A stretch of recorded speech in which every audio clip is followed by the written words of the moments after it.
महाराणी भद्रकाली ताराबाईंचा इतिहास आजही समाजापुढे अभिन्न आहे। अमेरिकन संशोधक रॉबर्ट इटन म्हणतोय की ताराबाईंच्या पराक्रमाला या जगात तोड नाही, म्हणजे अशा पद्धतीची राणी होऊन गेलेली नाही। ज्या तारा राणीनं अगदी आणीबाण्याच्या प्रसंगी औरंगजेबासारख्या बलाढ्य शत्रूशी 7 वर्ष संघर्ष करून त्याची कबर या महाराष्ट्रात खोदली, त्याचा इतिहास आपण लिहिलेला नाही, कारण मराठे लढले पण इतिहास लिहिला नाही। पण ताराबाईंचा इतिहास मोगल इतिहासकार, विशेषतः औरंगजेबावर आलेल्या इतिहासकारांनी लिहून ठेवलेला होता।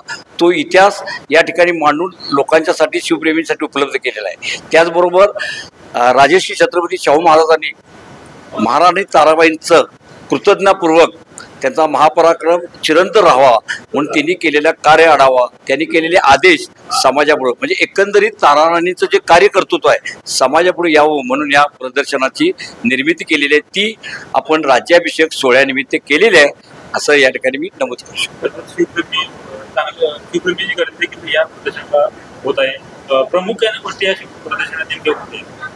प्रामुख्याने म्हणजे आता आपल्याला जे सांगितलं ना की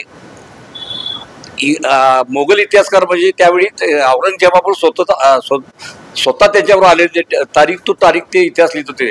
असे काफी खान त्यांच्या बकरीतनं काही इतिहास जो आहे तो संशोधकांनी घेतलेला गेलेला आहे। त्याचबरोबर सक्सेना नाव ज्यांनी इंग्रजीमध्ये इतिहास लिहिलेला आहे त्यांचे काही इथं उतारे आपण या ठिकाणी दिले आहेत। अनेक समकालीन ताराबाईंच्या इतिहासकारांची या ठिकाणी दाखले देत असताना शाहू महाराजांनी म्हणजे ताराराणींचा जो तख्त आहे शिरोळ या ठिकाणी त्याची परत पुनर्बांधणी केलेली आहे। त्याचबरोबर त्यांच्या पुण्यतिथीला सुट्टी दिलेली आहे।